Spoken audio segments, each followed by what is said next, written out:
néerlandophones avec la NVA, avec le VLD, qui considèrent qu'aujourd'hui, tous ceux qui n'ont pas un emploi sont des profiteurs, qu'on est à l'ère de l'assistanat. C'est les mêmes aussi qui mettent en cause l'immigration. Et c'est à vous que je dois dire ce que l'immigration apporte à notre pays au sortir de la guerre où il fallait faire la bataille du charbon.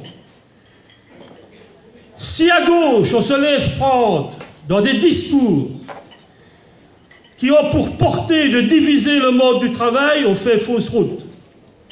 Et ce qui m'interpelle, comme Guy a souligné à juste titre, l'importance de s'opposer à toutes les logiques d'extrême droite, à tous les dictateurs, à tous ceux qui portent sur le rejet de l'autre. Est-ce que nous sommes conscients que dans le vote du premier tour en France, Marine Le Pen fait 18%, et dans son électorat, il y a 35% du monde ouvrier. Sarkozy, qui ne tient pas un autre discours, 25% de son électorat est du monde ouvrier.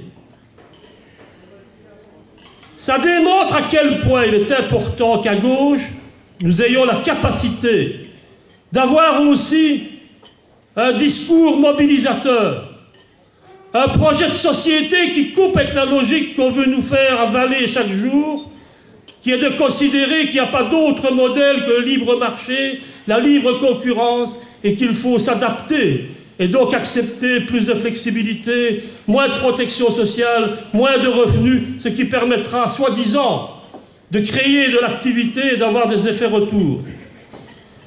Je tiens à dire ici clairement que tout ce qui a été donné comme cadeau au patronat, dans la sécurité sociale, c'est l'argent des travailleurs. Est-ce que je dois rappeler qu'en 1944, quand on a créé la sécurité sociale, les travailleurs ont fait un choix de dire ne donnez pas tout mon salaire, mais versez pour moi, pour m'assurer, pour ma pension, pour mes soins de santé, pour mes vacances. Et aussi à ce moment-là, pour m'assurer en cas de chômage. On était au sortir de la guerre, on devait reconstruire le pays, on parlait presque du plein emploi. Mais on avait quand même prévu une caisse d'assurance chômage. Et aujourd'hui, la seule logique, dans un système où le nombre de chômeurs ne cesse d'augmenter dans toute l'Europe, on remet en cause le fait qu'on paye des allocations de chômage. Et qu'on va pousser des gens sous le seuil de pauvreté, avec des effets catastrophiques sur la consommation, et pour défendre ceux dont se réclame l'EMR, c'est-à-dire les indépendants. Quand les travailleurs, les allocataires sociaux ont un revenu, le commerce va. Quand ils n'ont pas de revenus, le commerce ne va pas. Il faut à un moment donné qu'on ose dire à gauche qu'il y a un autre discours que celui qui nous est tenu par cette droite, qui n'a jamais été aussi forte dans ses propos et qui se croit décomplexée à tous les égards. Et est-ce qu'on va continuer encore longtemps de laisser considérer que quand on est socialiste, qu'on a une vision collective et solidaire de la société, on est automatiquement des personnes qui ont une vision d'assistanat. Des personnes qui ne considèrent pas qu'il faut l'émancipation des travailleurs par la force de travail. Mes camarades, quand je vois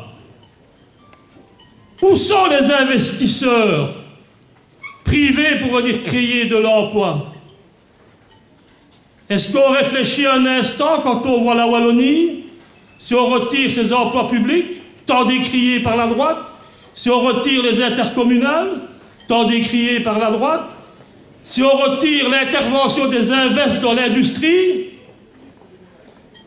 qu'est-ce qui reste en Wallonie? Où sont le privé? Les banques qu'on a dû renflouer à coups de milliards et qui aujourd'hui font comme s'il ne s'était rien passé et sont ceux qui empêchent de pouvoir soutenir les activités économiques. Que ce soit pour des personnes d'accéder à un prêt pour construire une maison ou que ce soit pour une entreprise pour développer une activité. Et la droite, le MR essaye de dire nous sommes libéraux, nous ne sommes pas pour le capital. Mais ils font tout pour soutenir le capital. Est-ce qu'on voit des mesures pour toucher le capital? Est-ce qu'on prend des mesures en matière fiscale pour faire en sorte d'avoir un impôt qui soit juste? Peut-on considérer normal que sur un revenu du travail, il y ait un taux moyen de 35% d'impôt et sur un revenu du capital, pour autant qu'il soit déclaré, entre 21 et 25, mais quand c'est des plus-values, c'est même 0.